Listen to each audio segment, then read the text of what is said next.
بسم اللہ الرحمن الرحیم۔ السلام علیکم ناظرین، اگر آپ میرے چینل پہ نئے ہیں تو سب سے پہلے میرے چینل کو فالو کر لیں۔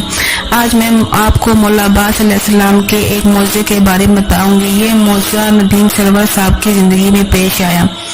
ندیم سرور کہتے ہیں کہ کچھ عرصہ پہلے جب یہ بات سن 2000 کی ہے، جب ان کے بیٹے علی پیدا ہوئے تو ان کی بیوی کی جان خطرے میں تھی۔ ڈاکٹر نے ان کو دوسرا آپریشن بتایا جس سے ان کی جان بھی جا سکتی تھی۔ اس کی وجہ سے ندیم سرور اور ان کے گھر والے بہت پریشان تھے۔ ندیم سرور کہتے ہیں کہ میں اتنا زیادہ پریشان تھا کہ میں مولا غازی عباس کے علم کے نیچے جا کے کھڑا ہو گیا۔ پوری رات میں کھڑا رہا اور روتا رہا اور دعا مانگتا رہا کہ اے میرے مولا، میں نے ساری زندگی تیری نورخوانی کی ہے، تیری مجلس پڑھی ہے، مجھ پہ اپنا کرم کر، اپنے پنجتن کے صدقے مجھ پہ اپنا کرم کر اور میری بیوی کو ٹھیک کر دے۔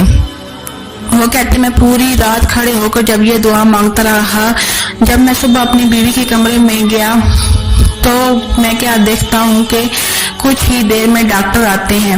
ڈاکٹر میری بیوی کو دے کے واپس جاتے ہیں تو میری بیوی ایسے پریشان حالت میں مجھے دیکھ رہی ہوتی ہے۔ میں نے اپنی بیوی کے سر پہ ہاتھ پھیرا اور اس کو کہا کہ کچھ بھی نہیں ہوگا، مولا ہمارے ساتھ ہیں۔ اتنی دیر میں کیا ہوتا ہے کہ کمرے کا دروازہ کھلتا ہے اور اچانک ایک روشنی کمرے میں آتی ہے اور وہ مجھے کہتی ہے کہ ندیم سرور تم پریشان کیوں ہوتے ہو، میں ہوں نا۔ تو وہ میری بیوی کو اتنی دیر میں کہتے ہیں کہ اے بیٹی اٹھ کے بیٹھ جا، تو میں کہتا ہوں کہ یہ تو اٹھ کے بیٹھ نہیں سکتی۔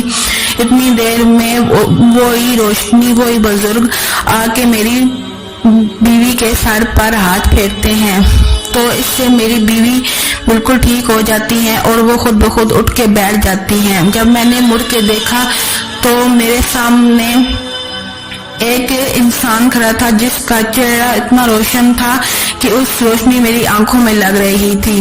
میں نے ایسے ہاتھ جوڑ کے کھڑا رہا اور دیکھتا رہا۔ تھوڑی دیر بعد پھر ڈاکٹر آتے ہیں۔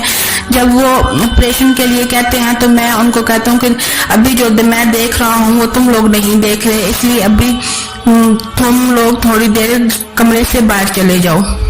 جب وہ لوگ کمرے سے باہر گئے تو میں نے ایسے ہاتھ سے جوڑ کے کھڑا رہا اور ان کو دیکھتا ہی رہا۔ پھر انہوں نے بولا کہ تم نے ساری زندگی ہماری نوکری کی ہے تو کیسے تمہاری دعا رد ہو جاتی ہے۔ اس طرح مولا عباس علیہ السلام کی دعا سے میری بیوی کو شفا ملی اور وہ بغیر آپریشن کیے بالکل تندرست ہو گئی۔